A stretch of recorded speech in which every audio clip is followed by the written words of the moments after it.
पीड़ित हैं। आज मैं भी केंद्र पर आया था ये परिस्थिति को वास्तव में धरातल पे जानने के लिए कि क्या परिस्थितियाँ हैं, क्या दिक्कतें हमारे सम्मानित नागरिकों को हो रही हैं। उसमें जो 2-3 विषय मेरे संज्ञान में आए हैं, वो एक तो ये है कि एक व्यक्ति जो है वो 3 से 4 कार्ड जो उसके परिवारजनों के हैं वो लेकर के आया है।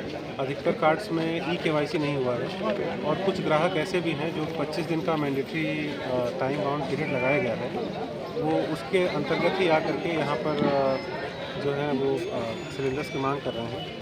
साथ ही कुछ लोग कठिनाई रजिस्ट्रेशन के लिए हो रही थी, उनके लिए यहाँ पे व्यवस्था है।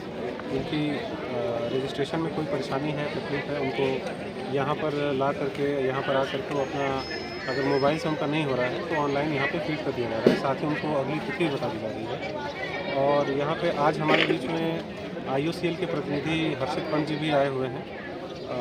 जो बैकलॉग्स हैं वो 2 से 3 दिन का बैकलॉग आ रहा है, जो एवरेज इन्होंने मुझे बताया। हमारी जितनी पहले की आपूर्ति होती थी, आज की तिथि में भी उससे बराबर और उससे अधिक की आपूर्ति यहाँ पर लगातार निरंतर की जा रही है। तो ऐसा जो परिस्थितियाँ और भ्रांतियाँ फैली हैं, उससे थोड़ा-सा एक मिसकम्युनिकेशन जनता के बीच में है। तो मैं आप सभी के माध्यम से आग्रह करूँगा कि हमारे पास पर्याप्त इसकी सप्लाई है, वाहन भी पर्याप्त आ रहे हैं और गैस की जो सप्लाई है वो निरंतर है। आज देखिए, आज अवकाश का दिवस है, लेकिन फिर भी जो सिलेंडर्स हैं वो हमारे पास पर्याप्त मात्रा में है। आज भी हमारे पास 250 से ज़्यादा जो गाड़ियाँ हैं वो आ रही हैं। और आपने 3 स्थानों का नाम लिया, मुड़ियानी, छतार और यहाँ जो हमारा मुख्य केंद्र है। इन तीनों जगहों पे हमारे पास गाड़ियाँ आई हुई हैं। पहले चरण में जो है पहचान की जा रही है कि किन-किन व्यक्तियों के द्वारा अपना रजिस्ट्रेशन कराया गया है। जिनका रजिस्ट्रेशन कराया गया है पूर्व में, जिन्होंने अपना नामांकन करा रखा है, उनका पेमेंट हो चुका है, उन सबको आज प्रदान कर दिया जाएगा। और जो लोग पेंडेंसी में हैं, जो लोग लेकर के आए हैं, खाली सिलेंडर लेकर के आए हैं, 25 दिन की अवधि के अंतर्गत हैं, या जिन्होंने 3-3 सिलेंडर किसी अपने परिचय वाले जो उनके घर के लोग हैं उनके नाम से लिया है, उनको अवगत किया जा रहा है किस प्रकार से क्या प्रक्रिया है, किस प्रकार से उनको अपना पंजीकरण कराना है और किस प्रकार से उनको लिया जाता है। कुछ यहाँ के जो हमारे स्थानीय जनप्रतिनिधि हैं, उनका एक विचार था कि इसको हम लोग वार्डवार जो पहले स्पॉट सभी को पता है, स्पॉट के माध्यम से हम लोग सप्लाई करते थे। जनप्रतिनिधियों ने अभी ये एक सुझाव दिया है कि हम लोग इसको वार्डवार जो तिथि नियत करके वार्डवार भी हम लोग वाहनों का संचालन कर सकते हैं, जिससे जो परिस्थितियाँ हैं वो कम होंगी। तो आप लोग के माध्यम से मैं सभी हमारे सम्मानित नागरिकों से अपील करूँगा, आग्रह करूँगा कि इस जो अभी की परिस्थिति है उसमें प्रशासन है, हमारे गैस गोदाम एजेंसी संचालक हैं, उनकी सहायता करें। और मैंने पहले भी कहा है, आज भी कहूँगा कि निरंतर रूप से हमारे पास गैस जो सप्लाई है वो आ रही है। सरकार इसके लिए कि सभी को जो ईंधन है वो पर्याप्त मात्रा में मिले, ससमय मिले, इसके लिए वचनबद्ध है।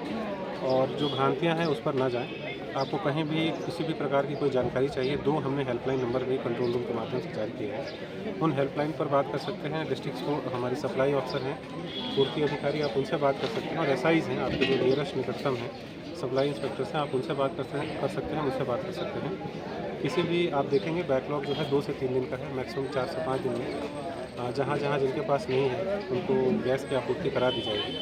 और पुनः आप लोगों के माध्यम से अपील करूँगा कि कतार लगाना और भीड़ करना करके जहाँ जिन स्पॉट्स पे उनको सप्लाई मिलती है, अपना पंजीकरण करा के अपना गैस जो है वो आपूर्ति कर सकते हैं। आज की परिस्थिति भी अब हमारे पास जो वाहन है वो शीघ्र ही आने वाला है। ये जो पंजीकरण की कार्रवाई चल रही थी, ये सभी लोगों को आज गैस की आपूर्ति कर दी जाएगी। कमर्शियल जो उनका प्रतिशत होता था उससे जो अभी वर्तमान में खपत है, उसको देखते हुए हमारे डोमेस्टिक सप्लाई को पहले पूर्ति करते हुए उसमें प्रतिशत निर्धारित किया गया है। जैसे मैं रेस्टोरेंट और आपके होटल ढाबास की बात करूँ तो उसमें 7% जो पहले हमारे पास लगभग पर डे 1700-1800 कमर्शियल सिलेंडर का की आपूर्ति की मांग रहती थी, वो प्रत्येक जनपद को 8 to 9% उसकी मांग की आपूर्ति की जाएगी। इसको ग्रेजुअली फिर आगे भारत सरकार के द्वारा इसको बढ़ाया जाना चाहिए। तो कमर्शियल जो सिलेंडर्स हैं उनकी आपूर्ति के लिए भी सरकार कार्य कर रही है। और मीनवाइल और जो वैकल्पिक ऊर्जा है उन स्रोतों पर भी हम लोग प्रयास कर रहे हैं कि तब तक के लिए जब तक ऐसी परिस्थिति है वैकल्पिक ऊर्जा भी जो हमारे कमर्शियल ऑपरेटर्स हैं उनको प्रदान किया जाए।